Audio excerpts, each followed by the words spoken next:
पैसों की दुनिया।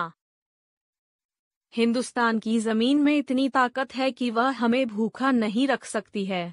यहाँ गंगा, यमुना, कृष्णा, गोदावरी जैसी अच्छी अच्छी नदियाँ हैं, अच्छे अच्छे पहाड़ हैं, वनस्पतियाँ हैं, जड़ी बूटियाँ हैं, अनाज हैं, फल तरकारियाँ, मेवे सब कुछ है, क्या नहीं है।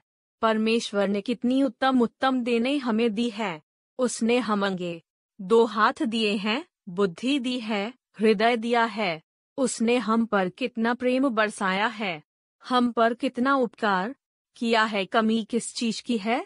लेकिन बीच में हम लोग भूल गए और पैसे के बहकावे में आकर भगवान का नाम लेने के बदले पैसे का नाम लेने लगे। इन दिनों तो यह होता है कि कोई पड़ोसी की भी सेवा करता है तो पैसे मांगता है।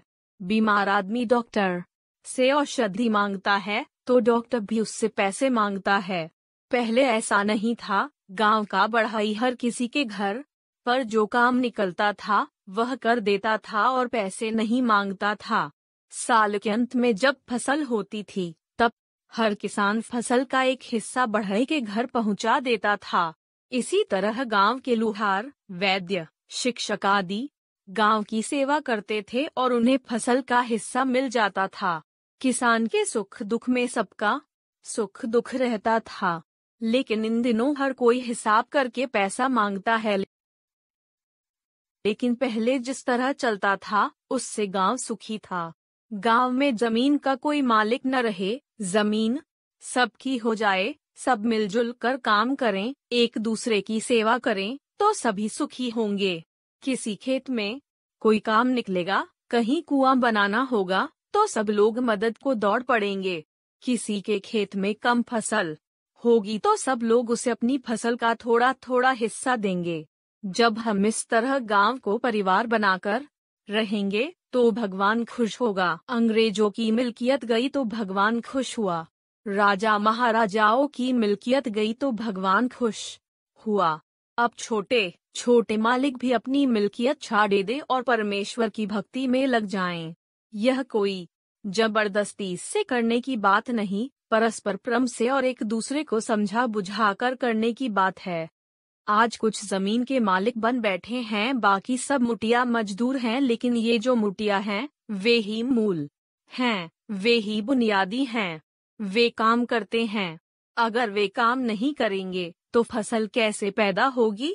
इसलिए हम जिन्हें मुटिया कहते हैं उनका भी जमीन पर उतना ही हक है जितना मालिक कहलाने वाले लोगों का है।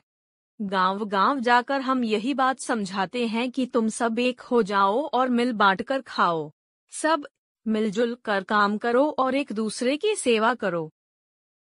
भगवान ने हमें काम करने के लिए 2 हाथ दिए हैं, फिर मुश्किल क्या है? भगवान ने हमें एक छोटा सा मुंह दिया है। अगर रावण जैसे 10 मुंह दिए होते तो हमारी क्या हालत होती? पर भगवान ने हमें 10 मुंह वाला राक्षस नहीं बनाया। लेकिन ये शहर के लोग राक्षस होते हैं। वे अपने पास 10 लोगों का अनाज रख लेते हैं। उनको धन का इतना लोभ होता है कि उसका ढेर जमा करके रखते हैं, लेकिन एक दिन सब छोड़कर चले जाते हैं। अगर हम इसी तरह चलेंगे तो कभी सुखी नहीं होंगे। जब हम अपने हाथों से काम और दूसरों की सेवा करेंगे तभी सुखी होंगे। लेकिन आज तो हम अपने हाथों का उपयोग छीनने में करते हैं। हमारे पड़ोसी के 2 हाथ हैं और हमारे 2 हाथ।